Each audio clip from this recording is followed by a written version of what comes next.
Alright, hi there, this is Max. We're working on Fall 2013, Midterm 2, Question 4.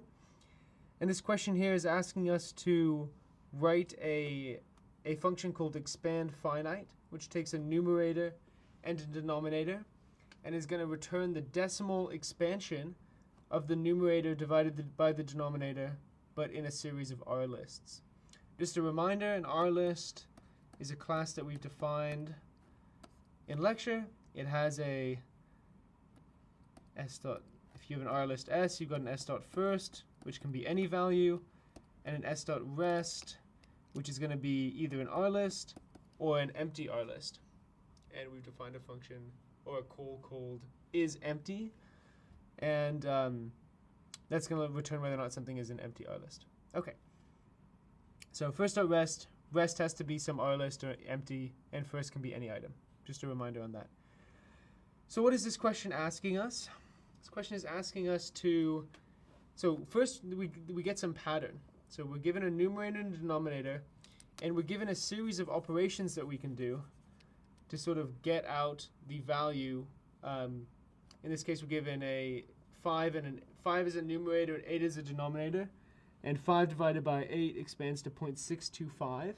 And then we're given here some process, and the process repeats. So first off, we take our numerator. In this case, it's 5. We multiply by 10. And then we take whatever this number is, 50, divided by our denominator, which is 8, to get out 6 with a remainder 2.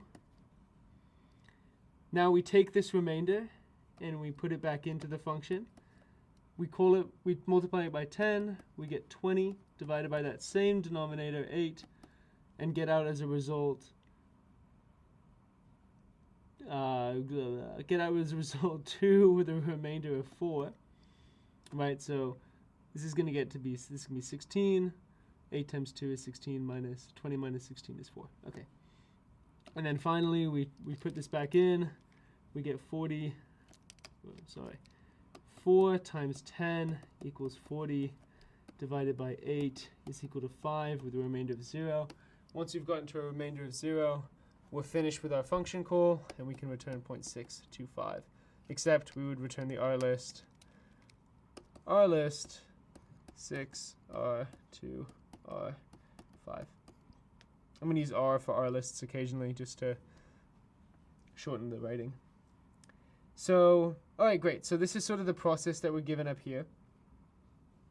And they sort of, I think it's helpful if you see something getting written out to write it out yourself as well to see if you can see a pattern.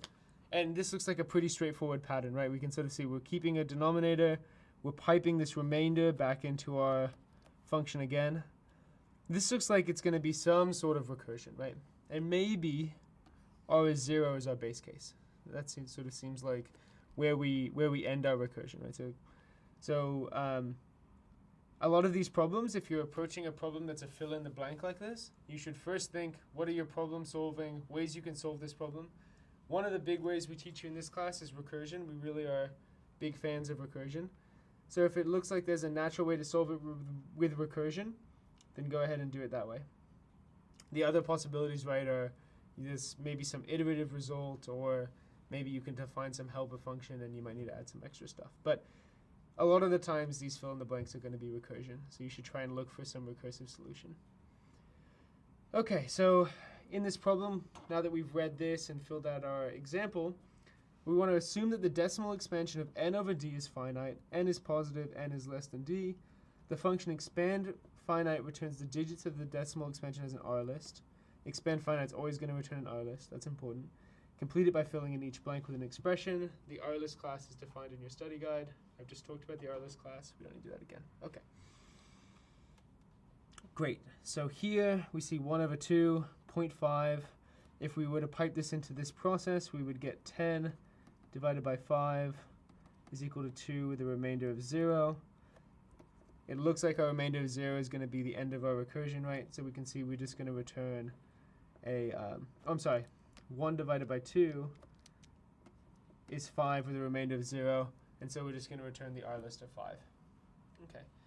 So maybe we should just go ahead and sort of solve this base case right away. So here in our function that's already been given, it looks like we already take our numerator and times it by 10. So this part of the function has already been handled for us. We can sort of cross that out and not think about that.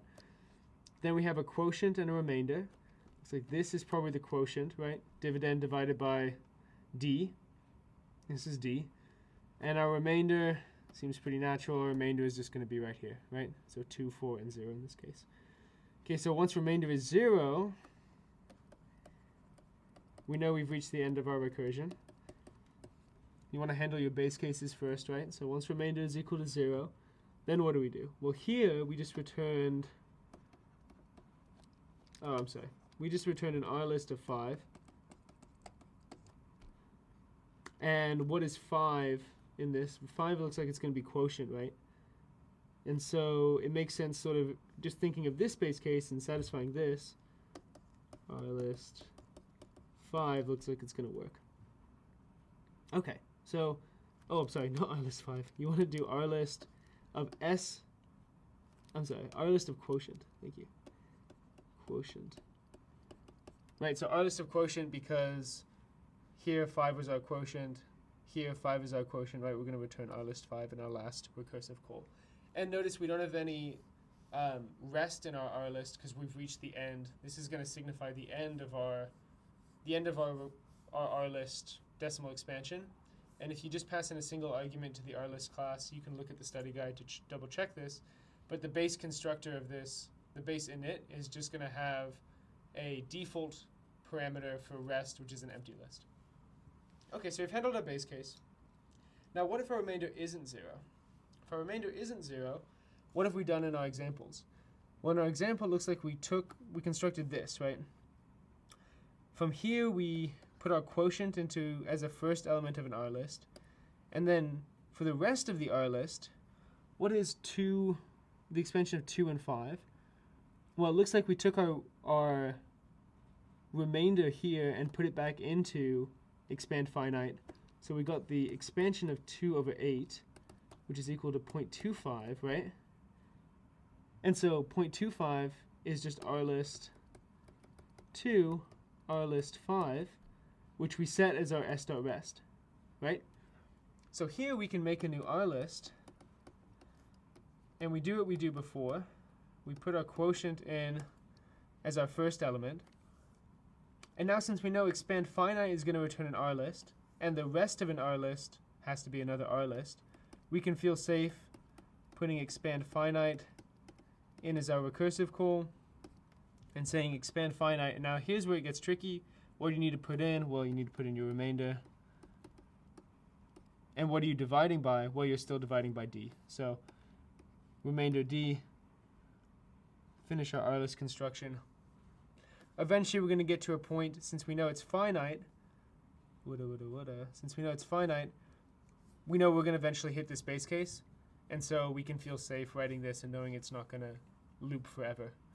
Okay, good. If you are uncomfortable with this, ask on Piazza, and I'm going to talk about 4b here because it sort of plays right off of it. Okay, so now we're asked to write the function coerce to float, which takes some R list, something that we've made up here, and turns it into a float.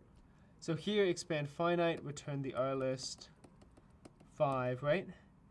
And so we want to turn this R list 5 into 0.5, right? Because 1 over 2 is 0.5 and not 5. Okay, and so 3 over 40 is going to return the R list 0, R list 7, R list 5. And so we have these, and now what we want to do is we want to figure out what our base cases might be, or what we can do in each of these examples to sort of get expected output. And it's probably going to be another recursive call, another recursive function. We can see there's some base case here. If we just handed an empty R list, we should just return 0. Otherwise, what we want to do is we want to think about what we would do in this simple case, where we have no s.rest. So if we have no s.rest, we just want to return s.first divided by 10. Okay, So here we can test our output. If we just pass in our list 5, we're going to get 5 divided by 10. It's 0.5. So that checks that box. What if we have something more complicated? Well, we want to get 0, so 0.0, plus, really want to get now this, which is going to be 0.75, but we want to get it divided by 10, right? So how about what we do is we do plus s.rest, coerce to float,